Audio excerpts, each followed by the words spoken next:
Mas quando o assunto é abrir concorrência de mercado de ônibus, seja no intermunicipal interestadual, o Brasil está anos-luz atrás de qualquer outro país e está também anos-luz atrás da indústria rodoviária e de outras indústrias. Você vê o que aconteceu com o setor aéreo depois que abriu o mercado há 20 anos atrás. Passagem aérea caiu muito de preço ao longo do tempo, né? Se você deflacionar. Quando você olha para preço de telecomunicações, depois que abriu lá no começo dos anos 2000. Cara, hoje em dia a internet, olha o preço que a gente tem para pagar a internet em casa, com R$100 você tem internet de qualidade, você tem... Isso poderia acontecer no transporte rodoviário, mas para isso a gente precisava de um pouco mais de abertura. Muito bem, mais um Lidercast. Eu sempre começo contando com o meu convidado veio até aqui. Estou eu trabalhando, quando entra um e-mail de uma agência chamada Pub Comunicação. Tô com um cliente meu que tem uma história boa. Aí eu li algumas coisas e falei, e aí pode dar festa, vamos marcar. Marcamos, desmarcamos, marcamos de novo e estamos aqui. Estamos aqui, né? Segunda-feira. Perfeito. Só tem 3 perguntas que são fundamentais, a gente abre o programa com elas. Essa você não pode errar, tem que responder. E o resto você pode chutar à vontade, essas 3 tem que ser na vida, tá? É seu nome, sua idade e o que você faz. Meu nome é Edson Lopes, eu tenho 35 anos, eu sou hoje CEO da Flixbus aqui no Brasil, conselheiro da Presidência da República, tenho uma carreira em paralelo como artista, enfim, tem várias coisas que a gente faz. Opa, vai dar samba aqui hoje, hein, cara? Tomara. Você nasceu onde? Nasci em Fortaleza, sou cearense, morei até os 19 anos de idade lá. E depois eu fui fazer faculdade fora, vim para São Paulo, morei em Nova York, morei em Paris, uma porrada de lugar. Estou aqui em São Paulo hoje, inclusive morava 2 quadras daqui até um ano atrás. Pertinho daqui. Vem cá, com esse tamanho, com essa cara, você não tem pinta de cearense. O que é? Qual é a origem? Vem de onde aí? Vem de onde? Olha, família por parte de pai tem descendência árabe, sírio-libanesa na verdade, por parte de mãe tem um pedaço espanhol, português. E aí tem uma parte que eu nem sei de onde vem, mas tem uma mistura grande aí. Seu pai e sua mãe são de lá também? Nasceram lá também? Nasceram no Ceará, moram no Ceará, meus pais são separados, mas moram os dois em Fortaleza. Minha família toda tá lá, eu acho que eu sou o único aventureiro aí que tá fora. Meu irmão agora fazendo faculdade aqui no INSPE, acabou ficando em São Paulo, mas a grande maioria das pessoas tá por lá. Você tem quantos irmãos? Eu tenho 5 irmãos, são 3 por parte de mãe, 2 por parte de pai, então tem irmão pra caramba aí. Aquelas festas de final de ano. Da festa também.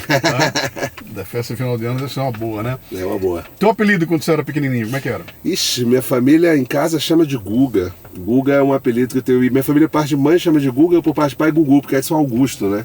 Então... Tem bastante. Eu tenho um apelido em cada lugar que passei. Gugu é legal, vou falar com o Gugu, tá? Tá bom. O que o Gugu queria ser quando crescesse? Cara, eu não sabia quando eu era mais novo, sabia, Luciano? Porque quando eu era criança, cara, eu era muito bom de número. Eu passei minha vida fazendo Olimpíada de Matemática, viajei o mundo fazendo Olimpíada de Matemática. Eu sabia que eu era bom de número, mas eu não sabia o que ia fazer. Eu cheguei a fazer vestibular de Direito. Isso é um negócio que eu nem não conto pra ninguém, mas cheguei a fazer vestibular de Direito antes de ir pra Engenharia, antes de seguir uma coisa mais analítica, depois ir pra Gestão de Empresa.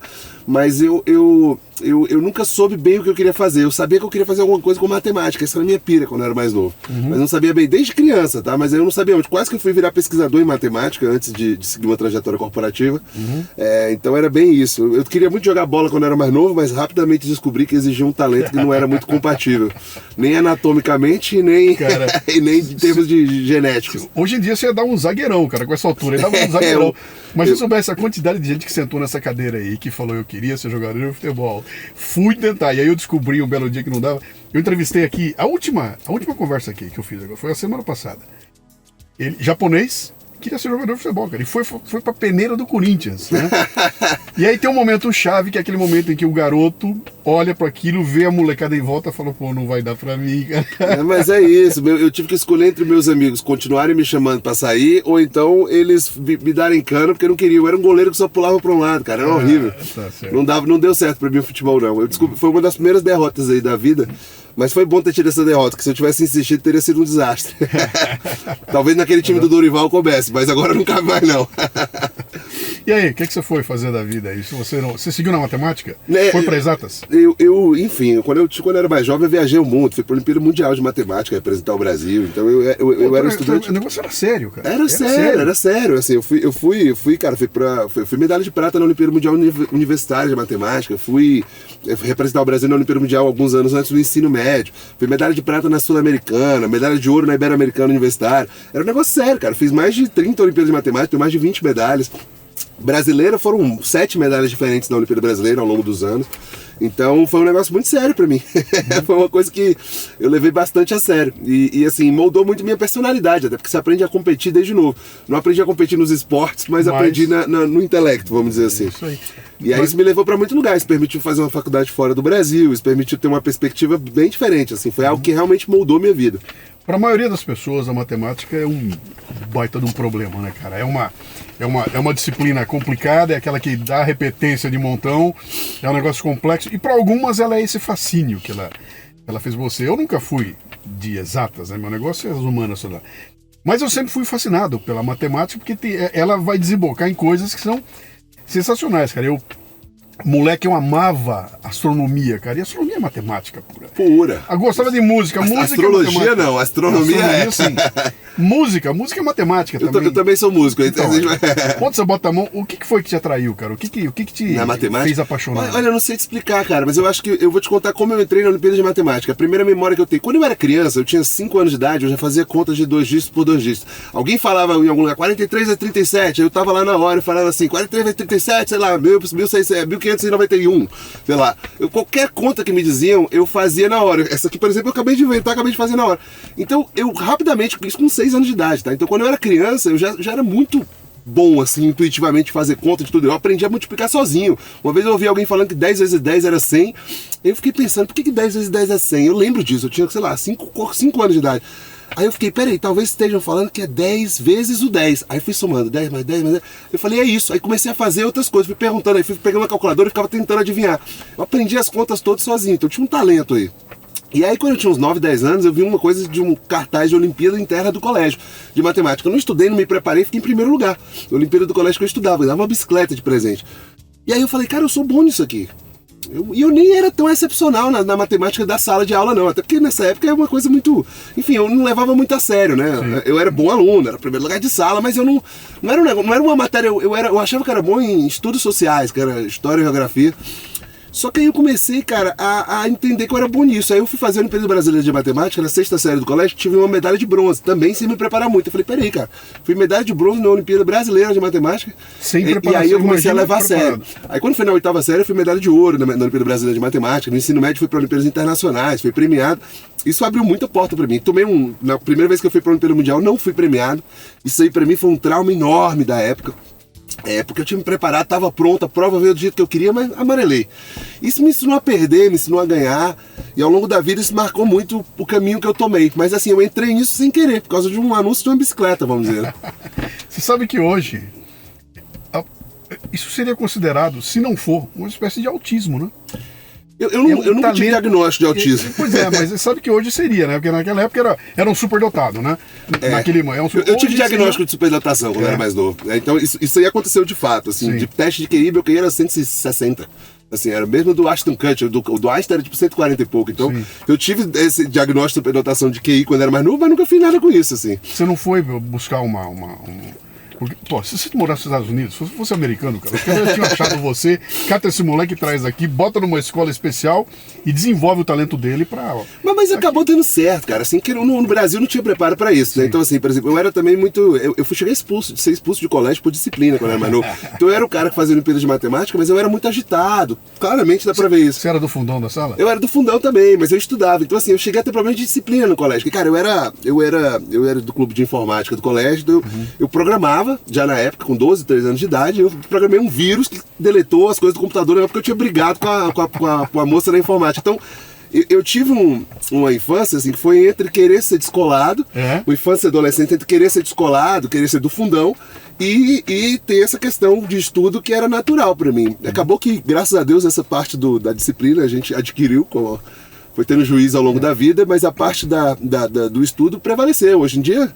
Cara, eu não tô mais fazendo um mestrado, um doutorado, nada do tipo, mas eu tô sempre estudando, tô sempre aprendendo coisa nova. Minha mulher é médica, eu tô lendo papers da medicina para poder entender o que ela fala às vezes. Então eu tô sempre lendo alguma coisa, cara. Eu acho que essa coisa de adquirir conhecimento é parte de quem eu virei, assim, isso me ajudou muito na vida. Pra onde que você foi? Foi estudar o quê? Tá, legal. Eu comecei a fazer engenharia na Universidade Federal do Ceará, tá em Fortaleza, e aí Peraí, mas engenharia foi uma escolha consciente? Eu fiz faculdade de Direito, eu fiz vestibular para Direito isso antes, não sei porquê, foi o que deu na minha cabeça, mas eu acho que era uma forma de querer ficar mais um ano no colégio pra tentar ir pra Olimpíada Mundial de Matemática de novo, porque isso era minha pira na época, eu não tava nem pensando em faculdade.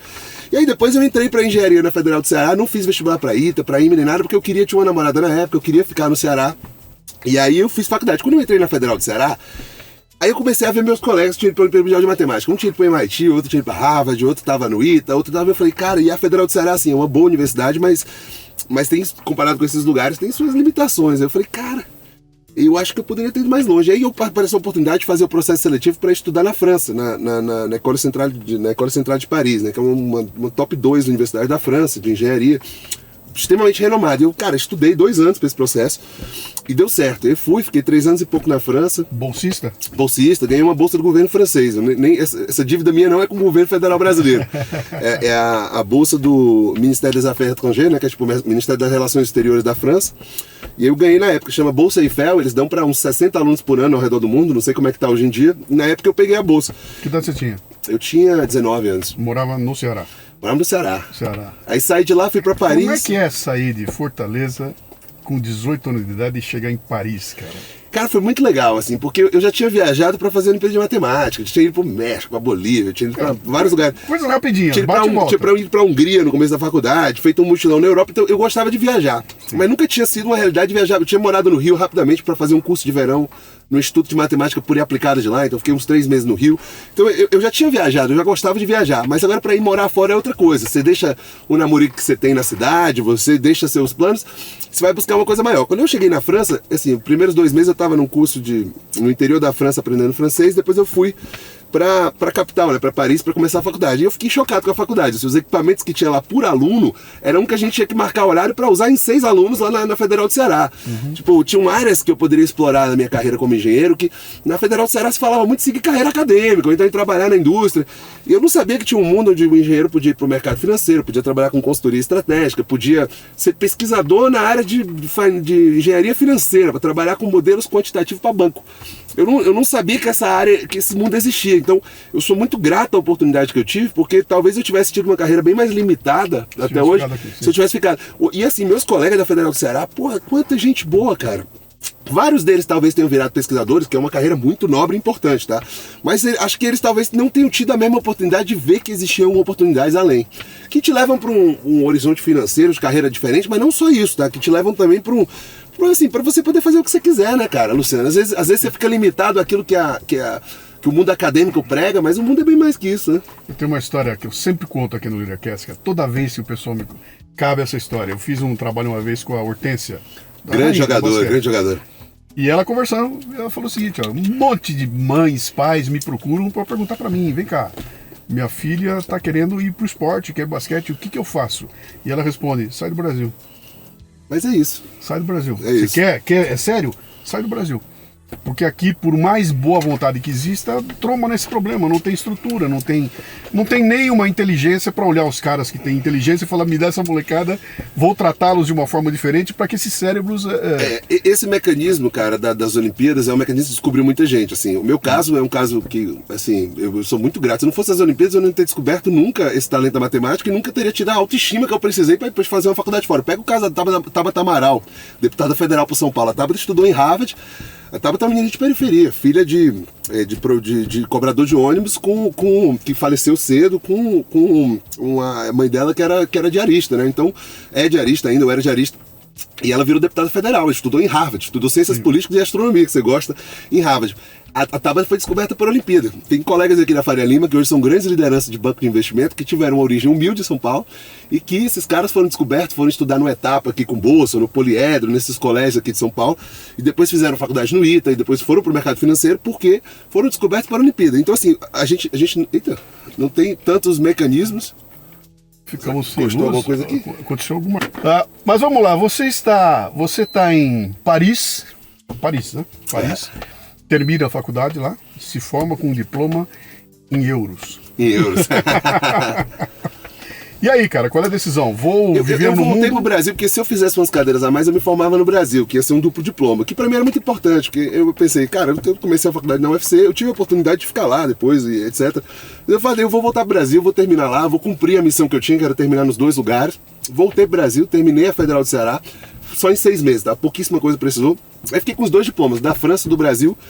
E aí surgiu uma oportunidade para trabalhar numa empresa chamada Murex, que faz software para trade. Então eu comecei a trabalhar lá antes de me formar. Me mudei para São Paulo antes de ter o diploma oficialmente da Federal do Ceará.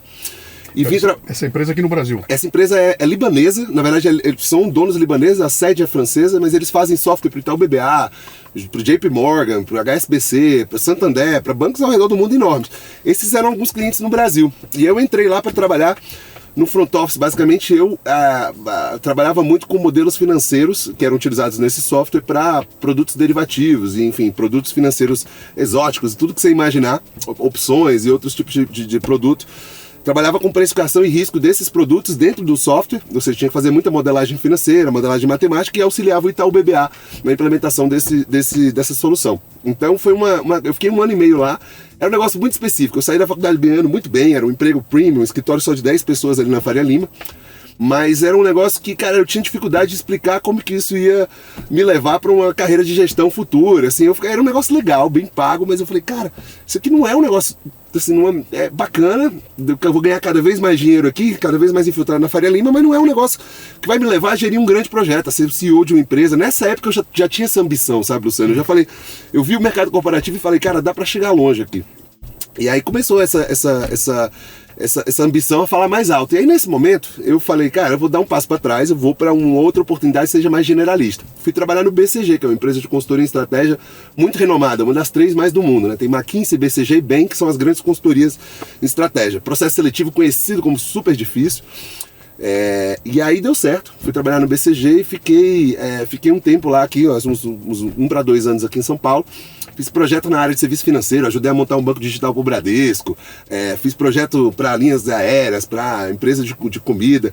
Foram projetos muito legais, mas aí, depois disso, que veio o grande salto da carreira, né, Luciano? Depois dessa oportunidade que eu fui entrar para o time que lançou a Uber aqui no Brasil. Opa! Aí foi um negócio que foi legal. Primeiro, sua idade na época? 2016, 2015, eu tinha... faz 10 anos atrás, então tinha uns 25 anos, 26. Você já tinha rodado, com 25, 26 anos, você já estava rodado, cara. Já tinha feito faculdade fora do Brasil, já tinha feito... Era o garotão, o garoto que brilha lá, né? E aí, te chamam para implementar o Uber no Brasil? Foi, assim, a Uber na época tinha poucas dezenas de funcionários, assim, eu entrei pro escritório que ficava ali no Tomiotaki, aqui em São Paulo, aquele prédio icônico que tem aqui em Pinheiros, ali em Pinheiros, no caso.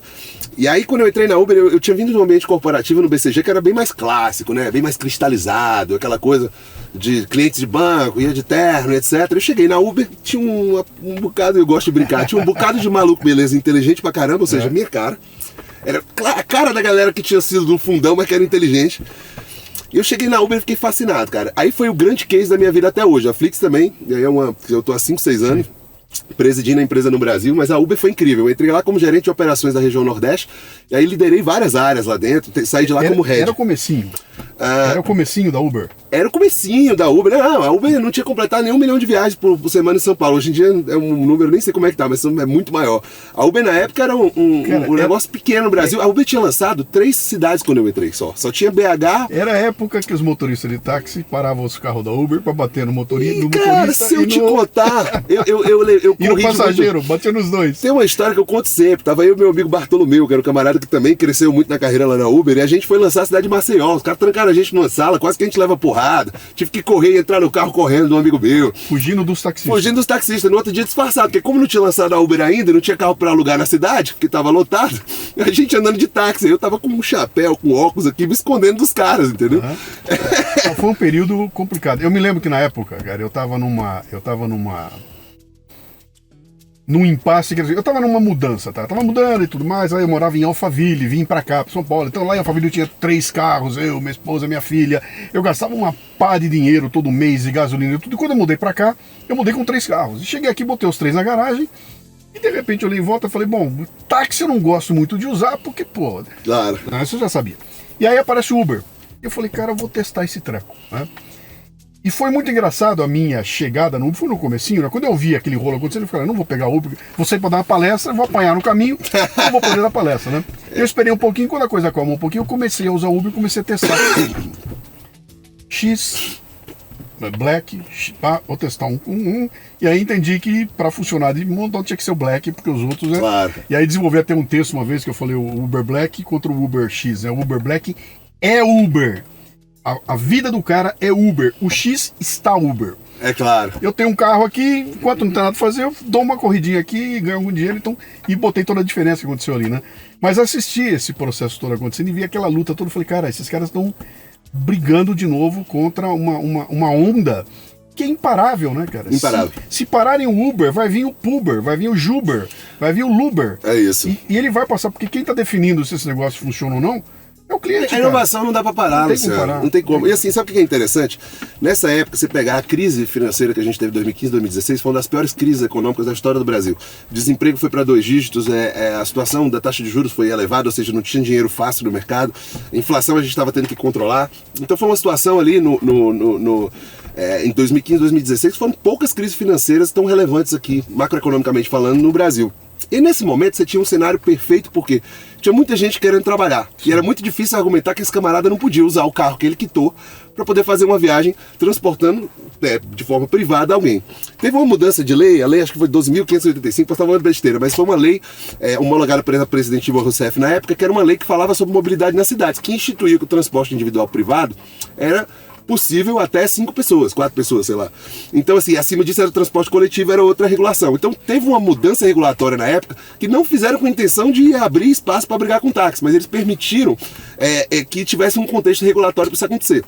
Foi uma briga grande. Até hoje tem taxista que briga, vai ter um aeroporto que eles vão tentar bloquear Uber, mas assim, são esforços pontuais. Assim, a briga foi ganha. Hoje em dia a Uber é uma realidade que não vai, Uber, 99, essas empresas que fazem ride hailing, como a gente fala em inglês, é uma realidade que não sai mais, porque é uma opção de renda hoje que complementa perfeitamente o déficit que existe de CLT no Brasil, de oportunidades de CLT bem remuneradas, é uma coisa que dá flexibilidade, que é uma coisa que essa geração quer. Às vezes o camarada ele não quer trabalhar na quarta-feira, que é o dia do jogo, que ele saiu para beber para ver o jogo. Às vezes o cara não quer trabalhar no sábado, que é o dia de buscar a filha do colégio. Às vezes o cara não quer trabalhar na quinta-feira por algum motivo. Essa flexibilidade de escolher seu horário de gerir a renda tem um contraponto, que é a questão de você não conseguir, às vezes, ter um plano de aposentadoria, etc., que um FGTS, que são direitos aí adquiridos pelo cidadão brasileiro. A tal da precarização, né? Falam de precarização, eu vejo mais como flexibilidade, tá? Eu sou super a favor de flexibilizações no modelo, porque ninguém é obrigado a estar no modelo. Sim. Você não é obrigado. Hoje em dia, inclusive, assim, você tem muita oportunidade, não está mais naquela crise de 2015, tem muito emprego no Brasil. Então as pessoas podem escolher, se elas forem capacitadas, quiserem trabalhar, elas podem escolher. Então, e hoje muita gente escolhe a autonomia, escolhe a flexibilidade. Eu acho que a opção é do trabalhador, no final das contas, de como ele usa o dinheiro dele, né?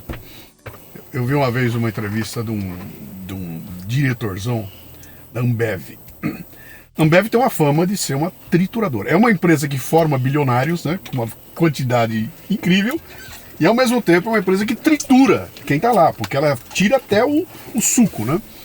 E eu me lembro de ter visto uma vez uma entrevista e alguém falou isso pro cara. Falou, pô, como é que você gerencia uma empresa que tem essa pressão em cima dos funcionários? Ele falou, cara, só fica lá quem quer. Quem quer e quem tem e quem é desenhado para isso, cara. Não é aquela história que eu falo, você pega um peixe de água doce e joga na água salgada, ele não vai funcionar. Não vai. Agora, cara, aqui é água salgada. Topa?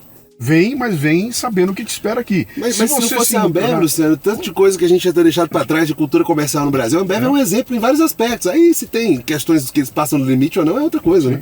Mas é aquela história que você falou, o cara escolhe. Quem tá lá, escolheu tá lá, né? Não tá lá obrigado. Não. Exatamente. As pessoas têm que entender um pouco isso, assim. Existe a obrigação e existe a escolha. Sim.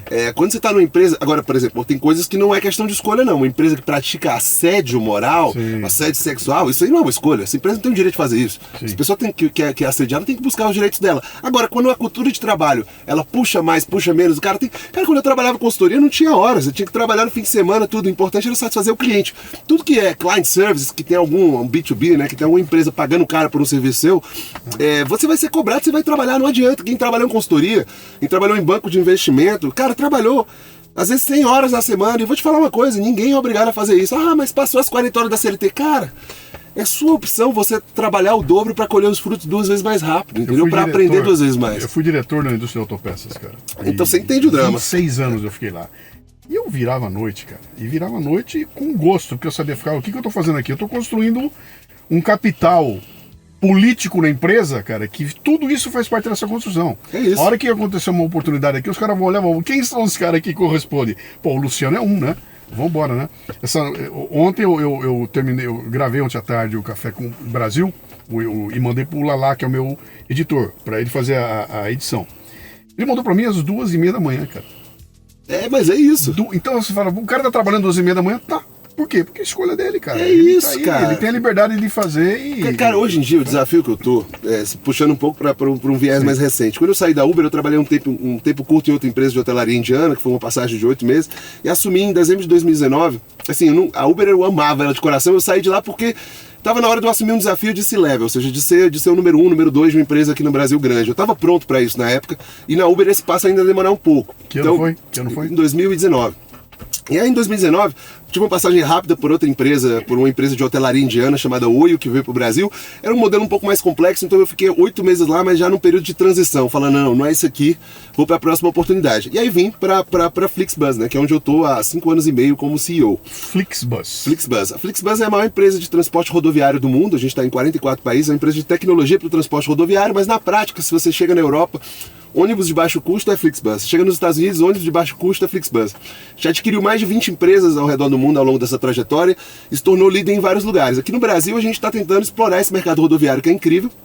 Mas meu desafio hoje, e aí eu vou fazer um paralelo com essa questão das horas trabalhadas, meu desafio hoje é basicamente gerir uma equipe de alta performance aqui para brigar com esse setor que é enorme no Brasil do rodoviário, que tem uma proporção gigantesca, até porque a gente não tem trem no Brasil, mas que é um setor atrasado do ponto de vista regulatório, com muita influência de lobby, etc., nos órgãos reguladores, é uma coisa complexa.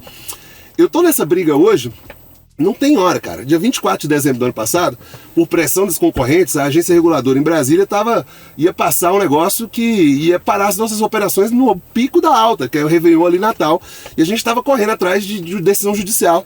Dia 24 de dezembro do ano passado, o primeiro juiz cego da história do Brasil, Ed Lira, o nome dele, deu uma decisão liminar, paralisando esse absurdo que era essa ação da agência reguladora. Demorou 3 dias para ele julgar o processo, pelo que eu entendo. Como deficiente visual, ele não lê o processo, obviamente, ele não tem processo em braille, ele escuta o processo. E aí aquela história da justiça é cega, né, cara? Tem até estátua lá em Brasília. E esse foi um paralelo muito grande de motivação para mim. Ver o tanto que às vezes as coisas acontecem de um jeito diferente. Era 24 de dezembro, eu tava com a família da minha namorada, em Camburi aqui, tá tentando aproveitar alguma coisa de férias, antes de encontrar com a minha família. E, cara, o que eu posso te dizer é que as coisas aconteceram, mas era 24 de dezembro, eu tava trabalhando, cara. Eu ia dar um pulo no mar, voltava, pegava o celular e ficava resolvendo coisa. Então, assim, não tem hora. Se eu te falar que, podia contar essa história como uma história que foi um desprazer, tá fazendo... Não, cara, eu tô brigando pela inovação do transporte rodoviário no Brasil. Tô fazendo gente pobre do Brasil viajar, porque a gente oferece solução mais baixa. Então isso aí não tem hora, cara. Você tem um propósito, cara. Você tem um propósito, nada te breca. Luciano, se não fosse eu ou algumas outras pessoas que estão comigo, esse time maravilhoso que eu construí aqui da Flixbus, que eu construí, não, que nós construímos, que tem mais gente envolvida, né? Aqui no Brasil, se não fosse esse time fazendo isso, ninguém ia fazer, cara. Então, assim, quando você tem um propósito, tanto faz. Você está trabalhando 12 horas por dia, 4 horas por dia, 16 horas por dia. Eu estou o dia todo pensando nisso e eu não me considero um escravo do trabalho. Pelo contrário, eu talvez seja um escravo do propósito, seja no que eu estiver fazendo da vida. Sim. Eu tenho uma palestra minha sobre inovação que eu uso um vídeo no final dela de uma entrevista da Marília Gabriela com o Oscar, do basquete. Pô, legal. Os dois conversando e ela fala, Oscar, dizem que os jogadores de futebol dizem que o orgasmo do futebol é o gol. Não existe nada igual ao gol, é o orgasmo do futebol. Qual é o orgasmo do basquete? E ele falou, pra mim, é jogar pela seleção brasileira. E aí ele conta uma história, cara, que é maravilhosa, pra coroar esse nosso papo aqui. Ele fala o seguinte, cara, eu joguei na Itália, alucinadamente, e eu, quando entrava minhas férias, eu ia pra seleção brasileira. E eu não ganhava um tostão, cara. Quando eu botava aquela camisa, cara, eu ia pra China, 48 horas dentro de um avião, pequenininho, encolhido no avião, sentado lá, cara, pra não ganhar nada. Ganhamos lá o Pan-Americano, foi $500 pra cada um, cara. Mas pra mim não tem dinheiro, cara. Botar a camisa da seleção é outra coisa. E aí a conclusão dessa história toda é o seguinte, quando ele botava aquela camisa, ele não tava mais jogando basquete, cara. Não, ele tava defendendo o país dele, não era cara. Basquete, cara. E ele se matava no campo, ele contaminava o time dele, contaminava o time adversário e aí virava um puta jogo maravilhoso, né? E foi a época de ouro do basquete brasileiro, né? Porque nunca deu pra competir com os americanos, mas na época do Oscar e a época da Hortência que você mencionou antes também foram épocas de ouro. Exatamente. E não era o dinheiro que movia o cara, era essa coisa da camisa, sabe? Cara, pode falar uma coisa? Essa semana eu agora tô jogando tênis, né? Assim, ainda tô começando, então não conta nem como algo da minha trajetória. Isso é algo novo, mas eu tô apaixonado agora com 2 meses de aula de tênis, 1 mês de aula de tênis. Mas o meu sogro joga há muito tempo. E aí a gente tava assistindo a final era o aniversário da minha namorada, agora fim de semana passada, a gente tava assistindo a final do Roland Garros, né? Que era o Alcaraz e o Sinner, os dois atuais número 1 e número 2 do mundo. Uhum. E aí foi um jogo incrível, né? O Sinner teve 3 match points no terceiro set. Sim. E aí o jogo virou depois, acabou ficando 2-2 e no último set o Alcaraz venceu. É uma virada histórica, acho que foram 3 ou 4 match points que ele teve, né? Lendário. Não, foi uma vitória lendária. E aí, cara, todo ponto desse que o Sinner sacava pra ter a vitória era um ponto que a gente brincava assim, a diferença de premiação do primeiro lugar, o primeiro lugar levava acho que 2,5 milhões de euros, pô, tô falando besteira, tá? E o segundo lugar 16 milhões de reais, o segundo lugar levava metade disso. E aí, porra, um ponto desse aqui tá valendo 8 milhões de reais. Aí eu falei pro meu sogro, cara, a gente tá falando isso aqui porque não é a nossa realidade. Mas eu acho que esses caras não estão jogando esse ponto por causa de... Não, esse cara aí, ó. O cara desse tem, sei lá, já tem 20 milhões, 30 milhões de dólares acumulados de premiação com 20 anos de idade. Não vai ser $1 milhão a mais que vai mudar a vida do cara. Agora, ganhar um Grand Slam de virada com o Alcaraz, trazer isso pro país dele, que é o grande país do cyber, que é a Espanha, né, depois do Nadal, eu acho que isso vale muito mais. É um paralelo com o que você tá falando. Eu acho que chega um ponto... que assim, tem coisas que você não faz pela grana. Claro que minha realidade não é desses caras, nem financeira, nem de tamanho do projeto, mas às vezes o propósito que estava me envolvendo do Natal do ano passado não era mais vencer essa briga e ganhar um bônus mais gordo no final do ano. Até porque os bônus já tinham sido anunciados ano passado. Claro. A briga era muito mais sobre... Cara, eu tô fazendo certo. Eu tô brigando contra um monopólio de décadas aqui do transporte rodoviário que faz com que as pessoas não consigam viajar. Como é que eu consigo contribuir nessa discussão? Vira uma coisa muito mais pessoal do que financeira, sabe? Tô defendendo os interesses da empresa, mas eu tô em paralelo também, e dentro da mesma missão, defendendo os interesses do povo brasileiro, cara, nessa história. Então vamos falar um pouco sobre isso aí, que esse tema aí é interessantíssimo, tá? Pra mim, em especial, eu sou de Bauru, meu pai era ferroviário, né, no noroeste do Brasil. E o Brasil se caracterizou por... tem uma coisa interessante. Os Estados Unidos, ele se colonizou por ferrovia, né? A ferrovia ia andando e ia colonizando o país de uma costa até outra. O Brasil não foi assim. O Brasil começou a expandir ferrovia, parou, aí foi avião. E o avião não deixa marca, cara. O avião desce no lugar e vai embora. A ferrovia, a rodovia, onde passa, ela rasga e vai deixando... Mas eu estava em Bauru, que é uma cidade ferroviária, um baita entrocamento. Então eu andei muito de trem, vi o trem, uma coisa maravilhosa. Vim para São Paulo de trem, era uma maravilha. Até os anos 70, né, quando os caras tomam a decisão, cara, para de investir em trem, vão para rodovia e começa a fazer estrada no Brasil. E aí vira uma loucura, o Brasil vira um país rodoviário, aí tem o choque do petróleo, o país vira de ponta cabeça. Ele não tem a malha ferroviária que ele precisa, né? E nas rodovias também ele não conseguiu evoluir como os outros países evoluíram, né? Mas é um país totalmente dependente da logística. Tudo aqui é mais complicado. Até porque nós trabalhamos com commodity. Commodity precisa de logística. No ramo do livro, cara, eu trabalho com livro, né? Eu faço livro. Claro. Cara, eu conversando com um distribuidor alemão, o cara falando o seguinte: eu sou distribuidor de livro na Alemanha. Como é que eu faço? De manhã eu pego minha van, encho de livro. No final do dia eu passei por 12 cidades e distribuí o livro. Eu falei, aqui no Brasil... De livraria em livraria, na ponta, né? Aqui no Brasil é um dia para chegar em outro lugar, cara. É tudo longe, então a logística é um negócio complicadíssimo aqui, né? E é um nó que eu não sei se vai ser resolvido a curto prazo, porque precisa de muito dinheiro, precisa de muita expansão. Tem jogadas políticas aí que impedem que a coisa aconteça, né? E você vai e mete a mão nesse vespeiro aí, né, cara? E você já vem para cuidar da questão de transporte rodoviário. Você está falando de ônibus. Estou falando de ônibus. Ônibus transportar gente de ônibus. Caminhão não. Tem nada a ver nem transportar carga de ônibus, é transportar gente de ônibus. Então, o que você encontrou ali, cara? Quando você veio estudar, o que você achou ali? Vamos lá, primeiro de tudo, quando a gente fala de trem de ônibus na Europa a gente tem o principal concorrente é o quê? O transporte ferroviário, certo? Sim. A aviação também, mas é outro bicho. Sim. que acontece? Então, na Europa, o ônibus só cabe como um produto low cost, de baixíssimo custo. Por quê? Porque se você vai colocar um ônibus leito na Europa, você vai estar concorrendo com o trem. Não faz sentido, que é um produto mais rápido também, que não tem o desgaste do aeroporto também, de raio-x, etc., de distância de aeroporto. E é um produto que sai do centro da cidade e centro da cidade. Então, o ônibus na Europa tem uma característica. Ele é um complemento low cost para realmente ser uma opção muito barata. Nos Estados Unidos é muito parecido, porque tem malha aérea muito eficiente, as distâncias são grandes, todo mundo tem carro. Então, o ônibus também tem essa limitação. Já o Brasil, a gente hoje tem uma indústria rodoviária de passageiros quase tão grande quanto a aérea. O mercado rodoviário de passageiros no Brasil é somando intermunicipal, que é dentro do mesmo estado, e interestadual, são uns 20 bilhões por ano, um pouco mais que isso talvez. O mercado de aviação, eu posso estar falando besteira que eu não olhei os números do ano passado, mas é uns 20 e poucos bilhões. Então assim, é uma ordem de grandeza talvez 30, é uma ordem de grandeza parecida. Então olha só, o rodoviário no Brasil, num país dessa dimensão, é tão relevante quanto o aéreo. E a gente não tem ferrovia, como você falou, nem tem perspectiva. Carro tá cada vez mais caro de comprar. Quem é que compra um carro popular de 100 mil reais hoje em dia, cara? Das classes C? E se fosse só isso, cara? Quanto custa você sair Combustível, daqui? manutenção. Pedágio nas estradas? Pedágio nas estradas. Então assim, cara, virou muito importante o transporte coletivo, sempre foi, mas eu acho que mais do que nunca agora. Como vai demorar muito? As empresas aéreas antes praticavam preços mais baratos. Agora, depois de toda a crise da pandemia que eles tiveram, que a gente teve 3 recuperações judiciais, né? Agora a Azul tá indo, antes era a Gol, e a Latam fez com muito sucesso um Chapter 11 nos Estados Unidos. Então assim, a gente tem um mercado de aviação que vai demorar para tomar o risco de aumentar tanto a oferta, porque vai preservar a margem. Nesse contexto, o transporte rodoviário é perfeito, porque ele está crescendo, tem espaço, é importante para o brasileiro, você consegue ter preço, ou seja, muito bom. Apesar de estar subindo o preço de manutenção, estar subindo o preço de combustível, ainda é um mercado muito bom de tamanho. Um mercado com dezenas de milhões de passageiros por ano. O mercado brasileiro sozinho em número de passageiros é quase do tamanho da Flixbus globalmente em termos de número de passageiros. E olha que nós somos o maior do mundo, entrando em 40 e poucos países. Então o mercado brasileiro é enorme, é gigantesco. Esse é o principal motivo.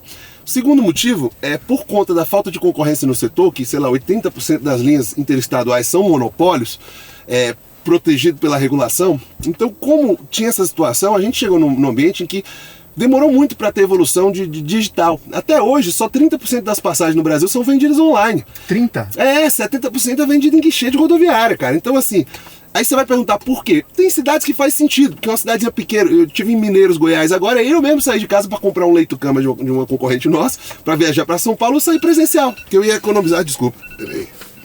Não adiantou colocar nada, né? Então, desculpa, Luciano. E aí o que acontece? A gente colocou, vamos lá, eu fui comprar porque eu ia economizar 15%, 17% de taxa que eu ia pagar no site.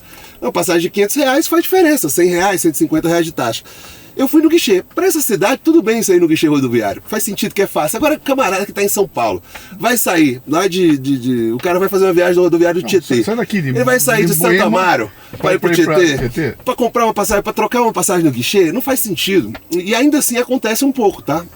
Aqui é mais online do que onde eu estava no interior do Goiás, mas ainda assim acontece. Por quê? Porque tem coisas que elas travam para só ser necessário pelo guichê. E esses guichês são dominados pelas empresas tradicionais. Então, assim, hoje a gente tem um domínio histórico por conta da regulação que trava a digitalização, mas por conta disso também tem uma oportunidade. Se você tem uma estrutura, uma oferta digital que é boa para o consumidor, que é uma experiência 100% digital, que funciona bem, isso é um diferencial. Então a gente veio além do tamanho do mercado com essa proposta de digitalizar e trazer processos ágeis onde não havia antes, onde já havia dificuldade de agir dessa forma. Em terceiro lugar, por conta de todos esses monopólios, oligopólios que a gente tem no mercado, se praticam preços muito altos no Brasil. Então a gente veio com a proposta de trazer preços um pouco mais baixos e ainda assim ser viável e lucrativo para a nossa empresa. Essa é a parte do porquê a gente veio, né? Agora a gente esbarrou aqui num mercado extremamente regulado, com uma presença histórica de 7, 8 empresas que dominam, sei lá, 80% do mercado no Brasil, e obviamente eles estão brigando para defender os oligopólios que eles têm, os mercados fechados. E nessa briga aí a gente... Não contente em ir na Uber brigar com os taxistas, você resolveu ir... Mas a briga aqui é maior, viu? Claro que é. O taxista era o seguinte, era uma empresa no Brasil brigando com o taxista em São Paulo, brigando com o taxista no Rio, era Sinditaxi de São Paulo, Sinditaxi do Rio, Sinditaxi do Ceará, mas essa galera não se falava, era desunida, né? Aqui a gente está brigando contra um grupo que é regido por poucas associações, essas associações estão em Brasília presentes, são fortes, estão unidas ali, tem uma presença forte no Congresso, participam muito diretamente das discussões que acontecem lá. Veja bem, o setor tradicional de ônibus no Brasil tem muitos méritos. O produto ônibus no Brasil é muito bom. Você tem ônibus leito-cama aqui, ônibus leito. Você tem uma indústria, você tem empresas como Marco Polo, Buscar, Comil, que são 3 encarroçadores aqui no Brasil, empresas incríveis. Eu visitei já a Marco Polo, cara, o processo de fábrica deles é incrível. Tudo isso surgiu muito em torno dessa indústria de ônibus, tanto de ônibus urbano, mas de ônibus de média e longa distância. Então existe muito mérito na construção do transporte rodoviário do Brasil. A gente não veio para desmerecer o que a indústria tradicional fez. Eles responderam, antigamente eles ganhavam linha para abrir uma estrada. Falava assim, quer abrir aquela estrada ali? Vai botar uma linha de ônibus? Te dou a linha. O governo falava, na época do regime militar, funcionava assim, nos anos 70, 80. Então, assim, existe muito mérito das empresas que construíram o transporte. Agora, isso não garante a essas empresas um uso capião das linhas e que eles podem simplesmente estar ali presentes para toda a eternidade dizendo que aquela linha é deles. Então hoje você tem, sei lá, em São Paulo, por exemplo. São Paulo não tem permissões precárias aí que é o que rege quem é que pode operar cada linha desde a década de 80. Não teve licitação, nunca teve licitação. Então assim, você tem linhas de ônibus hoje que pertencem à empresa XYZ em São Paulo, nunca houve uma licitação. O que é que garante que essa empresa hoje, décadas depois, é a empresa que oferece a melhor qualidade, melhor segurança com o melhor preço? Aí acontece coisas do tipo, São Paulo, Campinas, hoje você vai viajar daqui a um mês, a passagem custa R$50. São Paulo, Rio de Janeiro, que é 4 vezes mais longe, 5 vezes mais longe, 6 vezes mais longe, a passagem é o mesmo preço. Por quê? Porque no São Paulo, Rio de Janeiro tem mais concorrência. São Paulo, Campinas não tem. Estou te trazendo um exemplo, você que é de Bauru deve ter feito muita viagem de ônibus aqui. Se tivesse mais opção, não seria melhor? Mais barato com qualidade? Então assim, e olha que eu estou falando de São Paulo, né, que é um estado que tende a ser muito mais moderno em termos de competitividade, é um benchmark regulatório em vários aspectos dentro do transporte mesmo, mas quando o assunto é abrir concorrência de mercado de ônibus, seja no intermunicipal ou interestadual, o Brasil está anos-luz atrás de qualquer outro país e está também anos-luz atrás da indústria rodoviária e de outras indústrias. Você vê o que aconteceu com o setor aéreo depois que abriu o mercado há 20 anos atrás. Passagem aérea caiu muito de preço ao longo do tempo, né, se você deflacionar. Quando você olha para preço de telecomunicações, depois que abriu lá no começo dos anos 2000. Cara, hoje em dia a internet, olha o preço que a gente tem para pagar a internet em casa, com R$100 você tem internet de qualidade, você tem... Isso poderia acontecer no transporte rodoviário, mas para isso a gente precisava de um pouco mais de abertura. Me explica como é que funciona a Flixbus, cara. A Flixbus, ela não tem ônibus. Não, a gente não tem ônibus. Ela não é dona de ônibus nenhum. Ela não tem uma frota dela para concorrer com a outra empresa que tem ônibus. Como é que ela funciona?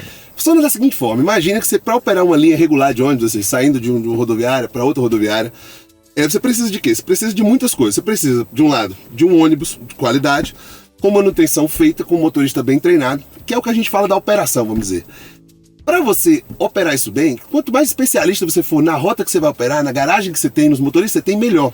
Então o que a gente faz? A gente deixa isso na mão dos operadores de transporte, que são os donos da frota, acompanha-se de perto para garantir que é bem feito, que segue toda a regulamentação, mas o que a gente faz, e a gente faz isso não só com um operador de transporte, mas com vários, planejamento de rota, precificação, marketing, vendas, tanto offline quanto online, toda a parte de atendimento ao consumidor.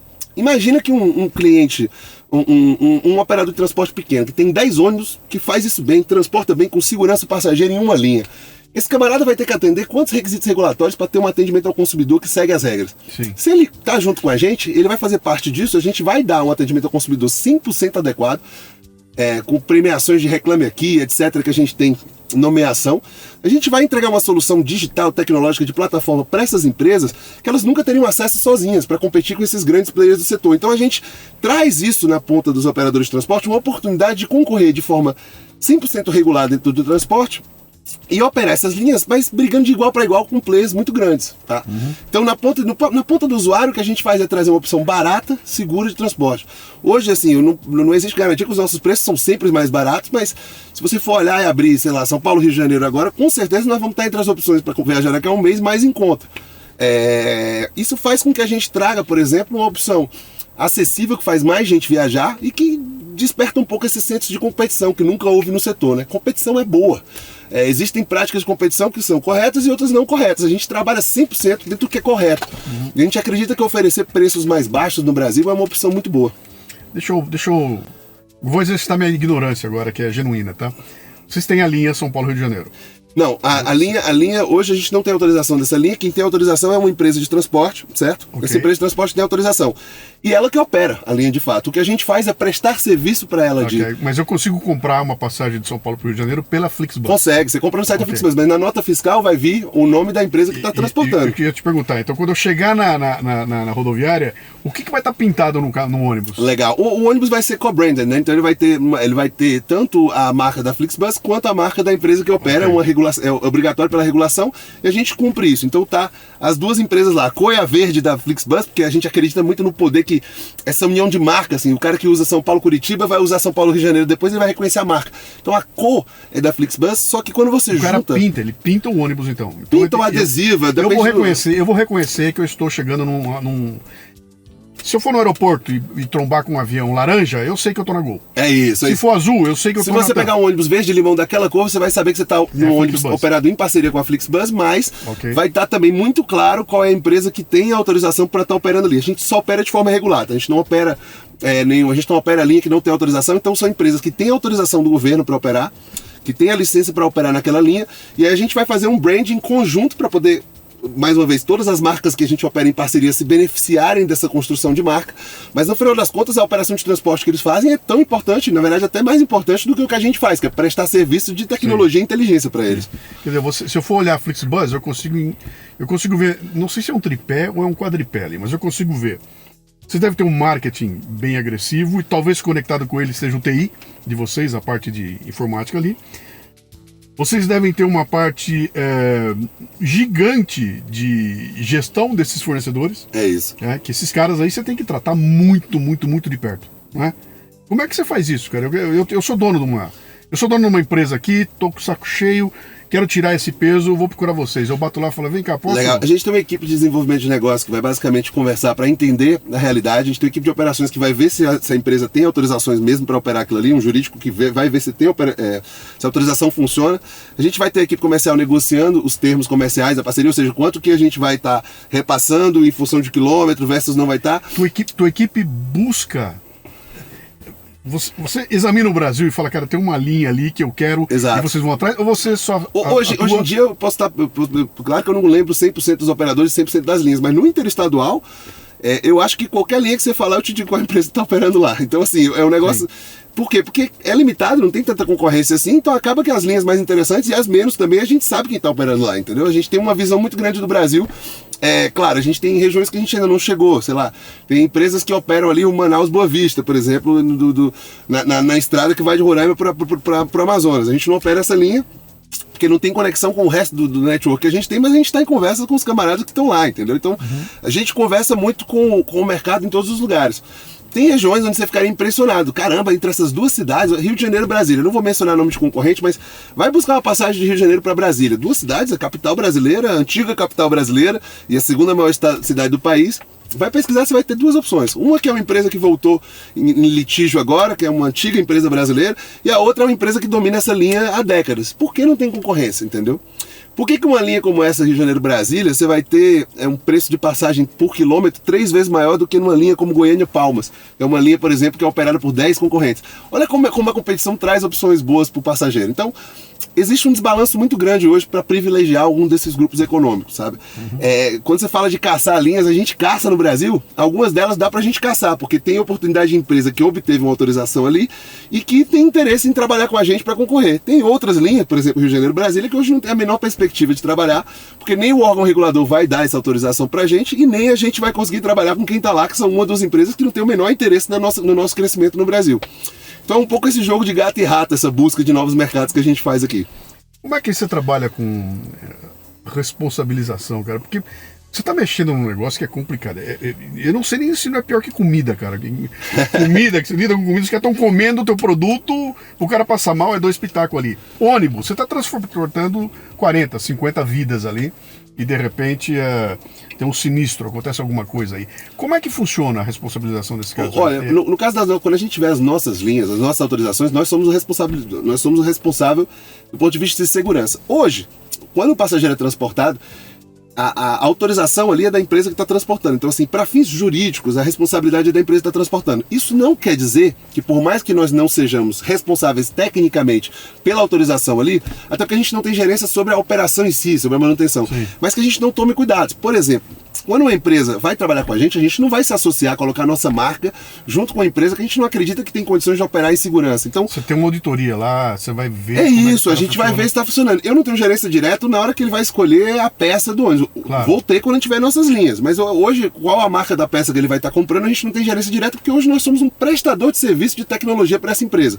Mas, por exemplo, tem passageiros às vezes que vão comprar uma passagem através da nossa plataforma, vão ter um problema. E eles vão processar na justiça. Às vezes a gente é condenado junto por uma questão consumidor, como qualquer plataforma de venda de passagens pode ser. Isso sendo correto ou não, Sim. tendo razão ou não. E assim, se a justiça diz que é nossa responsabilidade, nós arcamos com a responsabilidade, sempre. Sim. Independente de concordar que por ter autorização ou não, nós estamos lá. E outra coisa, ninguém quer se associar como marca com uma empresa que não tem condição de operar em segurança. Então a gente garante que essas empresas, a gente faz uma pesquisa, a gente olha a fundo, leva consultores, etc., para garantir que essa empresa operacionalmente vai transportar o passageiro em segurança. Graças a Deus, até hoje, o nosso índice de sinistro no Brasil é baixíssimo, que mostra, apesar da complexidade do setor, que a gente tem tido sucesso nisso, mas é uma coisa que eu sempre falo, não é uma coisa comemorável não ter acidente, porque por mais segura que seja a empresa, pegar a Latam, cara, a Latam é uma empresa super segura aérea, mas teve aquele acidente de Congonhas icônico, que mudou a aviação no Brasil há 20 e poucos anos atrás. Desde lá não tem um acidente grave. É uma empresa super segura, mas infelizmente, no transporte, seja no aéreo, no rodoviário, o rodoviário é até mais perigoso, vamos dizer assim, por conta da questão da estrada, do trânsito. Infelizmente isso pode acontecer um dia, mas o que a gente faz para prevenir isso, sendo ou não responsabilidade nossa, eu estou bem orgulhoso do trabalho. Vai desde inspecionar processos operacionais no começo até olhar para questões como influenciar na escolha de câmeras de fadiga, que vão ver se o motorista está piscando ou não, e prover tecnologia para as empresas utilizarem. Eles são responsáveis por checar, por utilizar essa tecnologia para prever acidentes, mas nós provemos o que há de melhor de tecnologia no intuito de auxiliá-los a reduzir acidentes no futuro. E tem funcionado no Brasil. Você comentou logo no começo aqui, você falou alguma coisa de... Como é que você falou? Consultoria do Presidente da República. Você falou, o que você falou? Você falou um treco que passou batido. O que era? Eu há 2 anos e pouco, eu fui nomeado para o Conselhão, né? Para o Conselho do Presidente da República, que é um conselho da atual gestão da Presidência da República, que foi reinstituído depois de muitos anos, né? Com o retorno do atual governo. E que é um conjunto de líderes da sociedade civil. Eu tô lá, tá a Luísa Trajano da Magazine Luiza, tá o Trabuca do Bradesco, tá a Leila e o Duílio do Palmeiras e do Corinthians. Então tem grandes líderes aí da sociedade civil, é um grande prazer estar lá. Então a gente tá fazendo um trabalho de... no meu caso, eu foco muito no transporte, então a gente está trazendo a luz para alguns problemas aí de transporte. Antes o Conselhão estava gerido pelo ministro Padilha, que foi para a Saúde agora, e agora está com a ministra Gleisi, né, que assumiu a Secretaria de Relações Institucionais. Antes estava na figura do secretário Paulo Pereira, agora o secretário Olavo. É uma equipe que dedica bastante tempo e que trabalha bem para garantir que os conselheiros são ouvidos, né, pelo governo. O que se passa na tua cabeça, cara, quando você está de férias na Europa e você... Por acaso, você não deve fazer isso, mas por acaso você pega um busão na Europa, entra numa daquelas expressos, aquelas rodovias alemãs maravilhosas, cara, e vai de um lugar para outro. Falei, cara, eu precisava ter isso no Brasil. Como é que traz uma realidade dessa para cá, cara? O que nós temos que fazer? Deixa eu te dar mais uma história aqui que é interessante. Leadercast é assim, tá? É troca, tá? Não, fantástico, fantástico. Troca, né? Aliás, a troca é muito boa. Obrigado. Eu fui fazer as palestras lá no interior do Mato Grosso, durante lá o circuito da ProSoja, né? Cheguei numa cidade onde nasceria uma hidrovia importantíssima na região. Tá? Isso onde? Desculpa? No Mato Grosso. Mato Grosso. Não vou lembrar o nome da cidade, mas depois eu até escrevi isso a respeito, né? Eu cheguei na cidade, fui almoçar num restaurante, aí tava lá com o pessoal da cidade, tudo aí um senhor, que é da comunidade, veio conversar comigo, a gente batendo um papo, e ele mostrando pra mim, tá vendo aí? Tá vendo esse pátio gigantesco aqui? Isso aqui nos anos 70... Estava lotado de trator, máquina, moto de ventão, uma loucura. O presidente da República veio aqui e anunciou o começo da hidrovia, que ia mudar a história do Mato Grosso. A hidrovia, tá tudo anunciado, as máquinas, tudo pronto para começar. Aí alguém, uma ONG qualquer, entra com um processo lá por causa do peixe, da rã, de não sei o que, e trava um negócio. E o cara contando pra mim, o olho dele marejando de lágrima, ele falando, cara, eu assisti durante anos o maquinário apodrecendo, tudo parado aqui, e a hidrovia nunca andou. E ela não andou porque foi brecada por uma questão de uma ONG que botou um negócio lá da proteção ao meio ambiente, né? Quer dizer, não bastando a questão de você ter que ter recurso e dinheiro para fazer, né? Vencer a corrupção, aquela coisa toda, ainda tem todo um outro lance que é respeitar as regras para não detonar a natureza e tudo mais, né? É uma puta dificuldade. Não é tudo complicado aqui, cara. Não dá pra você desfazer um nó nem com dinheiro. Nem com dinheiro na mão você desfaz, né? Existe uma insegurança jurídica muito grande no Brasil. Por exemplo, vamos pegar essa questão. A questão ambiental é importante? Muito importante. A questão de construção dessa hidrovia é importante? Muito importante. É desenvolvimento econômico versus preservação ambiental no mundo que a gente tem de aquecimento climático, etc. Dá para apoiar mais um dos lados, situação para situação. Qual que é o grande problema dessa história na minha visão? É o ambientalista que está defendendo dele? Não. É o camarada que precisa da hidrovia que está defendendo dele? Não. É o governo que tentou implementar a hidrovia e esbarrou na justiça? Não. Às vezes, o que falta no Brasil é a segurança jurídica que você precisa para fazer um investimento desse já tendo acordado esse tipo de coisa.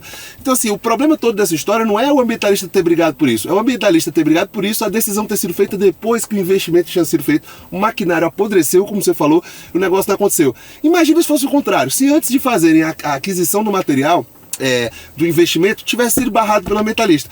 Ia ficar anos a briga na justiça, o camarada da hidrovia ia ficar triste, mas ele ia ficar triste, mas não ia ter feito o investimento, o governo não ia ter feito o investimento que era necessário ali. Então o grande problema hoje do Brasil, talvez nesse contexto, seja insegurança jurídica. Por exemplo, a gente está tendo agora a questão da exploração equatorial do petróleo lá no Amapá. Hoje existe uma grande defesa no Senado que isso deve ser feito. Eu não estou emitindo opinião pessoal, tá? Mais uma vez, minha opinião é sempre balanceada entre os dois lados. Aí daqui a pouco o Petrobras vai fazer um investimento, empresas de fora vão fazer um investimento, aí chega e tem uma decisão do ambientalista desse depois do investimento feito.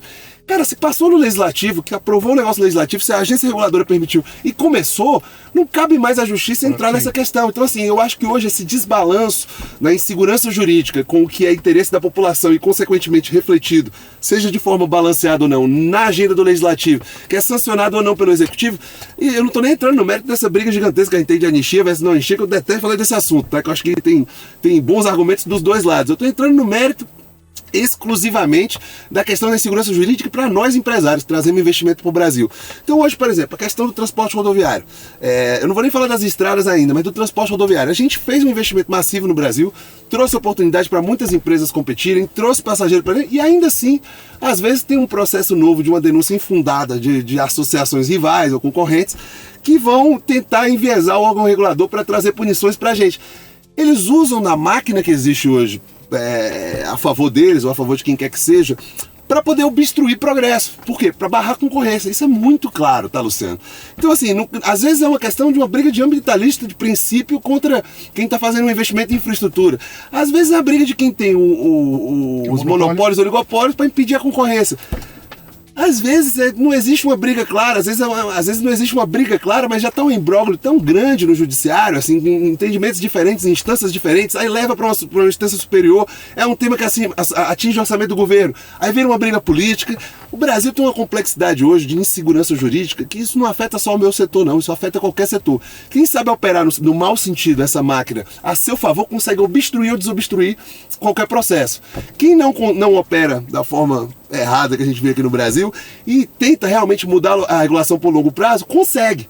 Mas tem que ter muita paciência. Aí você me fala, trazer uma rodovia dessa da Alemanha para cá. Pensa no arcabouço regulatório que vai ter que fazer, no tanto de desapropriação que vai ter que fazer, no tanto de discussão. Acontece, como está acontecendo agora com a expansão do metrô de São Paulo, mas não é um processo de 2 dias, é um processo de 2 décadas, né? Seria bom para o Brasil fazer as coisas mais rápido? Sim. Mas a que preço também para a discussão democrática? Um país de 200 milhões de pessoas, às vezes as discussões, para serem democráticas, precisam ser mais lentas mesmo, né? Eu acho que assim, reduzir a burocracia e insegurança do judiciário, esse desbalanço que tem com a agenda do legislativo e o judiciário, isso aí já seria um grande passo para trazer mais investimento para o Brasil. Eu conversei com alguns candidatos à presidência aqui, né, nessa cadeirinha que você está aí. E eu conversando com ele, eu perguntei, vem cá, cara, você é louco para meter a mão nessa... Porque quando você coloca os problemas do Brasil em cima de uma mesa, cara, é tão grande, mas é tão grande que você fala que não tem nem... Parece aquela mesa do creme lá que o... Por onde você vai começar, cara? Sabe, de tão grande que é. Aí você vê os que tenta fazer e aí tromba nessas grandes estruturas aí que não deixa a coisa rodar. Olha, eu fico meio... Mais uma historinha, vai. Eu gosto de contar história. Não, eu adoro suas histórias, por favor. Que ano foi aquilo, cara? Foi final dos anos 90. O governo era Fernando Henrique. Vice-presidente e o Magrão lá, Marcel. Maciel. E eu vou lançar uma exposição lá em Brasília e tudo mais, tenho a chance de ir, vou apresentar pro presidente da República, e tô lá com ele, aí eu desço e nós temos uma reunião com o Maciel, né? E o chairman da empresa que eu trabalhava tá junto, o homem de 8 bilhões de dólares. Então vamos lá, na sala do Maciel, ele nos recebe e aí pega a gente e fala, venham ver uma coisa. E leva numa parede tem um mapa do Brasil, todo legal. riscado com o plano... Na sala do vice-presidente, isso aí. Na sala do vice-presidente. É a mesma do Alckmin hoje em dia. Aqui tem um mapa grande, é isso tem aí. um mapa do Brasil e todo riscado no mapa do Brasil, o grande plano, que depois foi chamado de PAC, né? Na época não era, tinha um outro nome ali. Que era um plano de expansão no Brasil, que era um negócio fantástico, cara. Olha onde vão as rodovias, hidrovias, olha onde vai o trem, olha o aeroporto, cara. Era um negócio assim maravilhoso. Você olhar para aquilo e falar, cara, o Brasil veio pro primeiro mundo, né, cara? E não aconteceu merda nenhuma. Mudou o governo, mudou o nome, lança um plano novo, mudou... E eu tô falando de 30 anos atrás, cara. Né? E aí vai e muda. Então não tem nem consistência, sabe? Nem no erro tem consistência. Nem no erro nós temos. Porque vem um errado, aí entra o outro, faz um outro erro.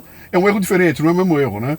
Então eu fico meio complicado. O que me leva a questionar o que um cara como você, cara, que é um cara brilhante. Obrigado. Pô, pra chegar onde chegar não foi à toa, tem um currículo maravilhoso, né? Por que você não tá lá fora ganhando em dólar, cara, ganhando em euro, e tá aqui ganhando em real e eu não sei se tá ganhando em real, mas tá aqui, tá vivendo em real, né? E trombando com esse puta monte de encrenca. E o teu talento, a tua capacidade de resolução do problema, tudo, não é o fiel da balança, cara.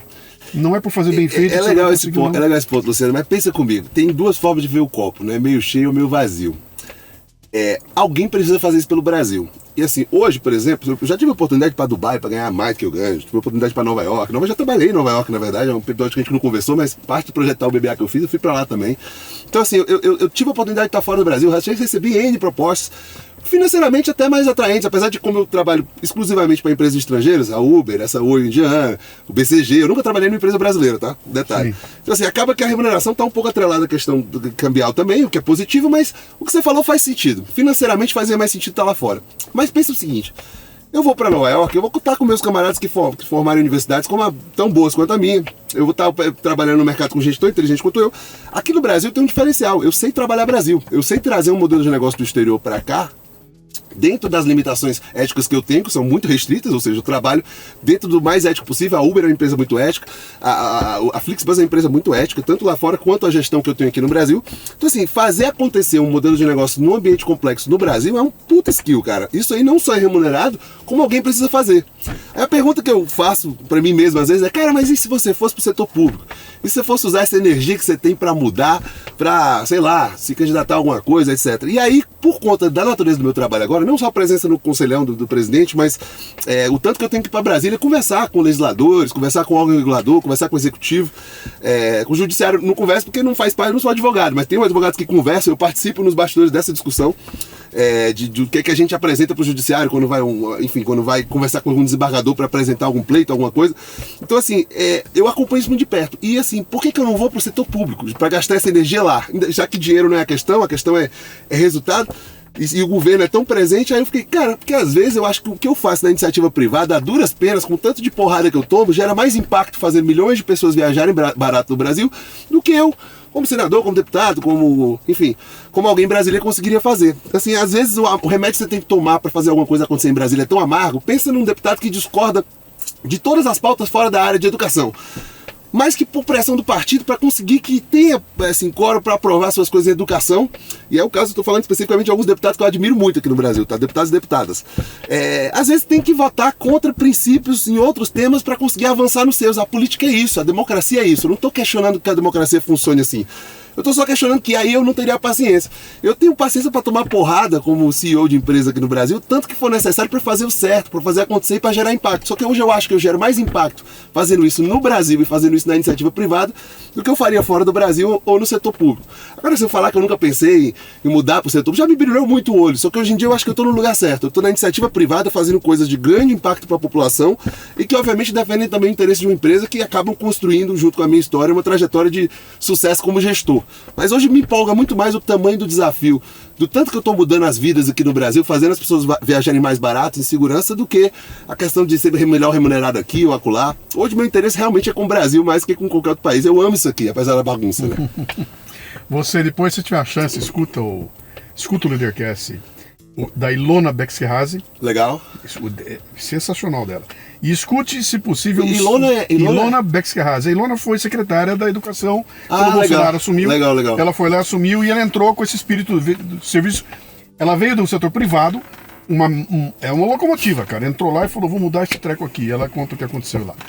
E depois, vou ver com certeza. E depois você ouça os 3 episódios que eu gravei com o Alexis Fontaine, que é deputado, né? Um empresário industrial de Campinas, enlouquecido com a loucura tributária, cara, um negócio, fazendo vídeos na internet mostrando a loucura que era ele transportar um caminhão de químicos, saía de uma cidade, entrava na outra, mudava a legislação, um negócio louco. Ele fala, cara, eu vou ser candidato e vou ajudar a resolver esse problema. E eu entrevisto ele antes dele assumir, ele ganhou a eleição, entrevisto ele durante o mandato, entrevisto ele depois que ele fez o mandato dele. E ele conta a história de como é que esse negócio funciona, como é que essa visão de que vou ajudar a mudar as coisas, a hora que ele chega ali, senta na cadeira e descobre que a maior parte do tempo dele ele gasta impedindo que coisas aconteçam, cara. Exatamente. Isso não aparece.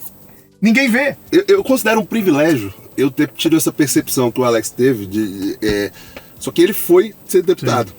O que poderia ser um caminho natural para quem tem. Eu sou um grande entusiasta da política, acompanho, tenho, assim, tô sempre acompanhando, tô presente lá no Conselhão, meu setor é extremamente regulado, então tô sempre presente, querendo ou não, a gente tem que conversar muito com o legislador, principalmente, mas também com todas as esferas possíveis, né? Órgão regulador, antitrust, tudo que você imaginar. Eu sou um grande entusiasta, então assim, eu tive o privilégio de ver como é que essa coisa funciona antes de tomar o risco de ir lá e talvez perder alguns anos da minha vida tentando fazer algo que não está ao meu alcance, que precisaria de gerações aqui no Brasil para mudar aos poucos. Então, assim, talvez eu até tenha a energia para fazer, mas eu ia me frustrar demais com a velocidade com que as coisas acontecem se você é um cara ético, né? Que é o meu caso, sem sombra de dúvida. Então, assim, no caso da iniciativa privada, por mais que a gente trombe com tributação, com abusos regulatórios, com concorrência predatória, com lobby de empresas que vão tentar manter monopólios, com mais que a gente lide com isso, querendo ou não, em 4, 5 anos a gente construiu uma operação aí que está em mais de 100 cidades, 14 estados do Brasil, que transportou milhões de passageiros no Brasil, que já gerou milhões de histórias legais de pessoas que não tinham condição de viajar e que conseguiram viajar, pessoas que não tinham visto o mar, que foram viajar ao mar, pessoas que não iam ver a família no final do ano, que conseguiram ver a família depois de tantos anos. Eu tenho muita história dessa para contar dos meus passageiros. Então, assim, eu tô gerando mais impacto onde eu tô do que fazendo isso no país de outra pessoa, talvez ganhando mais ou não, ou fazendo isso no setor público, que eu ia ter que fazer coisas que para mim não iam trazer essa energia que eu tenho do dia a dia de fazer acontecer. Eu sou um apaixonado hoje em dia pelo desafio que a gente tem da Flixbus, e eu sou um grande esperançoso de que, por mais que os desafios no Brasil, que o lobby do outro lado seja muito forte, vence sempre a inovação. A inovação é difícil de barrar, você viu o caso da Uber, né? Agora eu estou num desafio mais complexo ainda do que a Uber. A Uber a gente brigava contra um adversário descentralizado, agora eles são muito unidos, né? Então, estamos brigando, mas estamos brigando de igual para igual, e a perspectiva é que a gente consiga aos poucos ir inovando nesse setor. Se eu quiser viajar com você, trabalhar com você, conversar com você, me diga aí, quais são os contatos? Onde é que legal. Arroba Flixbus, como é que é? Vamos lá, para comprar passagem com a gente, para vender o peixe, você tem o aplicativo da Flixbus, você tem também o site da flixbus.com.br, onde você vai comprar passagem da Flixbus, você vai conhecer um pouco mais da empresa. Nas redes sociais eu recomendo meu LinkedIn, Edson Lopes, eu sou super solícito para responder as pessoas que trazem mensagens lá. Tem muito... Pera, deve ter uns 500 Edson Lopes lá, como é que é o teu? Edson Lopes. Se pesquisar Edson Lopes vai ser um dos poucos que vão aparecer no LinkedIn. Lá. Um dos primeiros a aparecer. Aí vai estar lá diretor-geral da Flixbus no Brasil e membro do conselho. É fácil de ver pela foto também. Eu acho até que eu tô com esse mesmo blazer na foto.